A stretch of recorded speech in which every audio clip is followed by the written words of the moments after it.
My mom left my dad when I was 17, I'm 29 now, and had a new boyfriend literally straight away.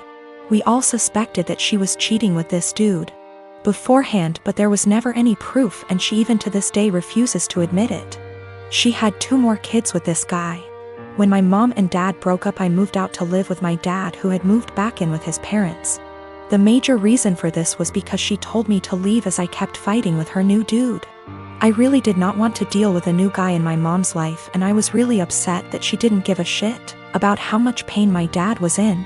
When she told me to leave, something in me changed, and I am still unable to forgive her.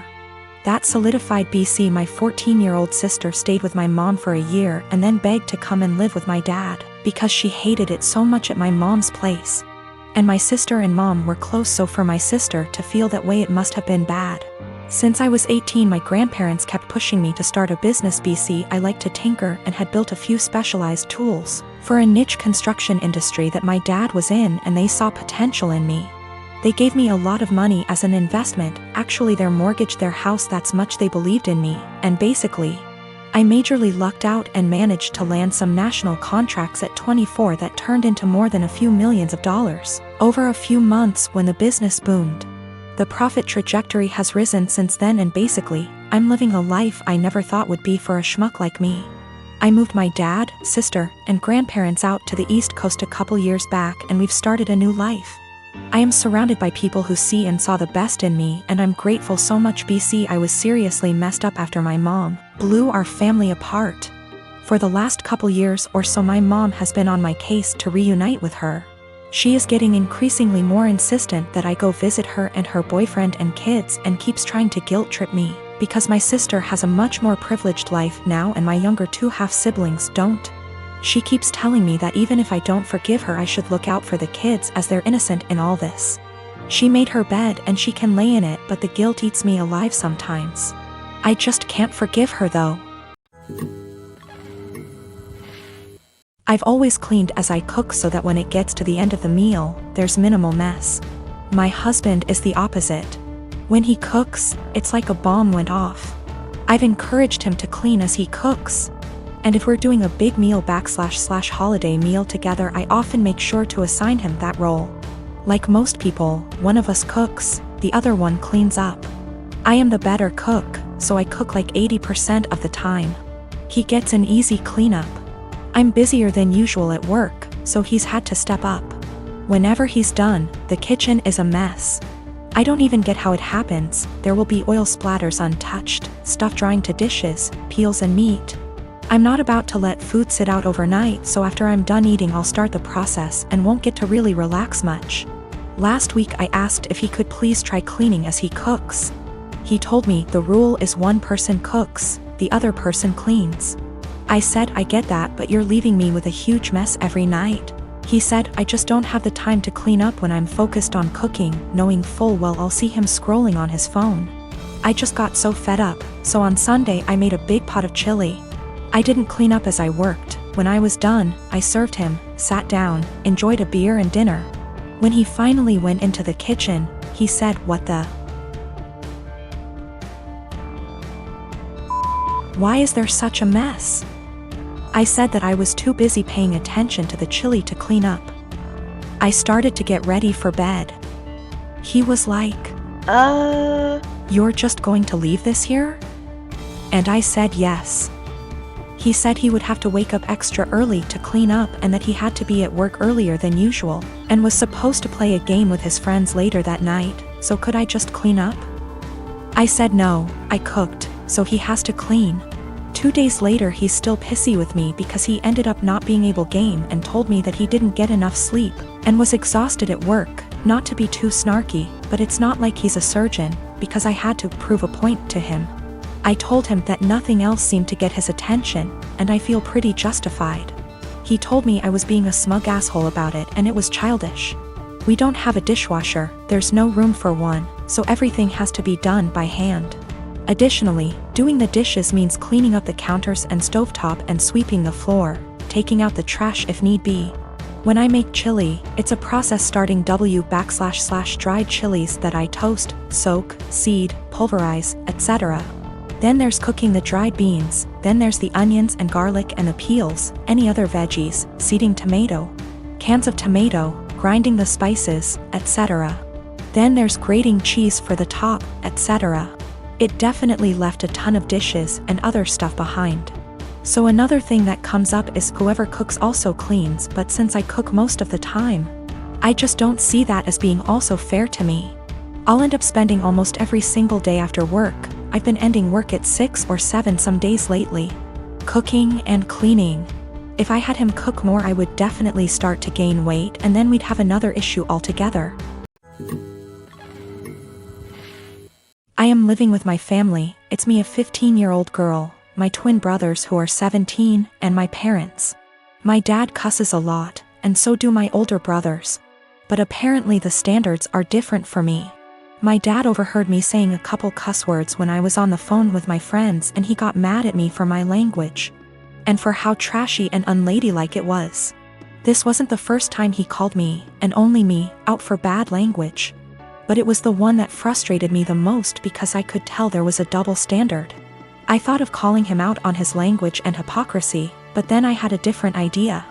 I said that, yeah, it was a bad habit I was forming and didn't want to make a pattern, because if I got in the habit of cussing a lot, that wouldn't make me come off well when I start getting jobs or going to college. And as I was growing up, I wanted to learn how to speak respectfully and intelligently. But it was hard to keep from bad habits when I heard him and my brothers having potty mouth syndrome so often. They're setting an example whether they realize it or not. So I wanted to work on things for myself, but also together as a family. I suggested we make a swear tax where if anyone swears in front of anyone else who's participating, they give $1 to each person who heard them. I'd want that rule for myself because it would keep me accountable, and I'd really like it if the family joined me for it. So my dad said he'd join, and so would my mom. They got my brothers to be a part of it too. They didn't really have a choice. My parents decided to make it a rule. I know it's kinda petty, but I wanted to make the point that my dad and brothers swear a lot and I almost never do. In the few months we've had the rule, I've gotten about $250 from hearing my dad and brothers cuss, and have not sworn once. It's kinda making my brothers angry because they often cuss when they're mad, and I ask them for money, so they get madder and cuss more. So I get more money until they shut up. My dad actually got mad at me too. He was having some drinks, calling his brother and talking, and I came over after and asked for $18. He actually said he wouldn't give me that much, and there should be a cutoff. He gave me $5, which sends a weird message. Like swearing is bad, unless you want to swear a lot, then it's cool. I did it because I know I swear the least out of my family, but I was the only one getting in trouble for it. My girlfriend and I have been together for 6 years. I know she's been wanting to get married and wanting for me to propose for a really long time. I've always put it off because I never felt I was at the right spot for it, and I wanted to wait for the right time. Nevertheless, I know she's been waiting for it patiently for a long time, and if it was up to her, we would have gotten married years ago before I was even ready. Anyway, I figured since she's waited so long, I wanted to make it as perfect for her as possible. I chose the weekend of our 6th anniversary of our first date to propose to her. I was planning to have her come over to our house, I would have my mom and sister vacate for the night, and I would prepare a very nice dinner for her and would propose during that. I had written out this really long speech which I'd memorized after much practice because I wanted it to be perfect. Now my girlfriend has always wanted me to learn how to cook. I'm ashamed to say I've never properly learned how to cook, and I've never been really good at it. Since I live with my mother and sister at home, they always cook for me and they've never really needed me to cook. It's always one or the other of them, or both of them, doing cooking. At best, I'd just do washing up or chop up onions or something simple. I told them, look, I desperately need to learn how to cook a very nice meal. I told them she's always wanted me to learn how to cook, and it would be great if I could surprise her with this excellent dinner that I've made myself. She would never expect it from me. She would be thrilled. I told them I might just need some guidance. They weren't that enthusiastic first. They were like, we're really busy, we don't have time to teach a child how to cook. I told them it's really important, and to help them understand the gravity of the situation, I told them I was proposing tonight, They both went crazy and excited, like, oh my god, have you bought a ring yet? I showed them the ring, and my sister went flipping crazy, screaming, crying tears. I told them I was probably going to ask for their opinion on it anyway. And they were really enthralled and so excited and happy for me. My sister was literally crying and breathing heavily. They asked for details and everything about how I was going to propose. I recited the long speech I'd memorized. They told me it was beautiful, they love it, she'll love it. Again, my sister was crying even. I told them, so this is why I need to cook tonight. She's always wanted me to learn to cook, and if I make a nice meal for her, I want to make our night as magical as possible. My sister was like, no way, if you cook, you'll it up. Just let us cook for you, and say you did it. I said, no, it has to be me, it has to be me. It's really important that I do it, I don't want to deceive her. We reached a compromise and they said we can do it together. My mom supervised, my sister will take charge. And I'll basically just follow instructions and help her out. It turned out going really good, but how much I really contributed is questionable. They ended up taking way too much over me. Way more than I had planned. I had wanted to do it all myself with their guidance, but I ended up being just a helper while my sister did most of the work. I didn't want to let that spoil the night, so I just let it go. Then my girlfriend arrived at the door, and my mom and sister were getting ready to go out. When they greeted her, my mom was acting cool, polite, very poker face about it, I guess 'cause she's a mature adult. My sister on the other hand was acting like a jittery little schoolgirl, just jumping out. It was really cringy and awkward to watch. She kept telling my girlfriend how beautiful she looked tonight, how excited she was for her, how we were perfect for each other. The way she was smiling and acting too excited really gave it all away. She said, he's got something really special planned for you. I kept trying to push her out the door and telling her to shut up, but she just wouldn't, and she kept chatting to my girlfriend. I wanted to push her out, but my girlfriend told me I was being rude to her, and I should let the talk. I just sighed and knew it would end badly, but my sister kept being as unsubtle as possible. I really wish I could be a fly on the wall here tonight, you are so lucky, if only you knew. My girlfriend was then, is he going to propose? My sister didn't say yes, or no. She just gritted her teeth in a big smile like SND just started screaming and crying and hugging me, suffocating me. My mom was trying to pull my sister away, but she just started screaming, show her the ring. Show her the ring. I told her to seriously shut up, and that my mom was clearly waiting for her, but she kept shouting, show her the ring. I tried to explain to them that this really wasn't the way I had planned it. I wanted to do it when we were alone and I had a long speech planned. They both just wanted to see the ring. I said, can I at least say the speech? My sister was like, you should let him say it, it's a really beautiful speech. I started and I'd barely got 2 sentences in when she interrupted me and was like, actually it's 2. Long, you can say it later, just show her the ring. I wanted to wait until we were alone so I could say the speech and then show the ring, but they were both literally screaming at me to show them. I told my sister she'd already seen it, she said she wanted to see it again, and my girlfriend told me I had to show it to her now. I showed them the ring again and they both started shouting and screaming. They literally both jumped on me and pinned me to the couch like a lion grappling a dying elephant, and ripped the ring from my hand like a lion tearing meat from its prey. I told them to get off, they were suffocating me. But they were both literally hugging me to death while screaming like hyenas into my ears. It was like WWE or something, it was unreal. I tried to pull away, but they were both just hugging and kissing me and screaming into my ears, clawing at me and the ring like rabid animals, squeezing and suffocating me. My mother did nothing to help. She just stood there laughing as I went down. I realized they were mainly interested in the ring, so I let them have it and crawled away to the side of the couch where I could breathe properly. I felt the evening was ruined already. I had nearly just been clawed to death. I didn't know if my clothes were ripped. My hair was completely messed up. I had both their lipsticks smudged on my face from their dual hyena attack.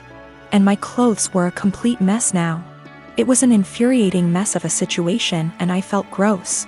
I just sat quietly there for at least 2 hours while my mother, girlfriend, and sister sat together looking at the ring. talking and chatting amongst themselves and acting like I wasn't there. The entire evening was ruined. My mom and sister were meant to be going out for the night. They didn't even leave once and were there the entire time. The food that I had made was getting cold. I told them dinner was getting cold. They all said they weren't hungry and just sat there looking at the ring, obsessing over it like they are Gollum or something. Me, the boyfriend, the groom, may have as well been invisible. They were all completely ignoring me, pretending like I wasn't there. I had planned this perfect evening between my girlfriend and I where I could propose. I'd been preparing it for such a long time. It was completely hijacked by my mother and sister. My sister spoiled it and didn't even feel bad about it. Worst of all, my girlfriend didn't even seem to mind. I told her this wasn't the evening I had in mind. She didn't care. She was too excited about the fact we're finally engaged. I didn't even get a chance to say my speech. She was like, "Don't worry, you can say it tomorrow. I'm too tired now." It really hurt my feelings. I don't think she understood how sad that made me feel. My girlfriend didn't even seem to care that it wasn't even really me who proposed to her, and the way my sister was acting, you'd think like she was the one getting married. This entire evening I'd planned out for so long. I'd been entirely cut out of it. Sidelined. Reduced to a spectator. After we finally did have the dinner, I asked my girlfriend if we could spend some time together in bed before she goes back home for the night. She was like, "We can't. Your mom and sister are here. We can't just leave them." I told her they weren't even meant to be here. They were meant to have gone out tonight, and they both were like, Yeah. Go upstairs. Don't worry about us." I told her she really shouldn't worry about them. We should both just go upstairs and spend some time together. She was like, "No. It would feel too weird and awkward." Well, that bad so much. I felt like the entire night was ruined. I'd barely gotten anything out of it. I didn't even spend any time with my girlfriend. My sister completely spoiled and ruined everything. The entire night was hijacked. I tried to explain to my girlfriend why everything that had happened, including her own behavior and acceptance of it, really bothered me. She didn't seem to understand and just brushed it aside. I explained to my mom, and she sort of understood and was apologetic, but tried to dump most of the blame on my sister. My sister was still in an excited, giddy mood. I asked her what was wrong with her. She said nothing. I told her she'd ruined the entire night and she acted like a 12-year-old or a clown. She got offended and denied it. She refused to see what she'd done wrong and how she'd ruined everything. I don't understand her behavior at all or why she would even act that way. I'm kind of hurt and offended by everything that's happened and the way they reacted to it. Do I have the right to feel this way? Should I just let it go and move on, or is there something I can do so that my grievances don't go unaddressed and ignored?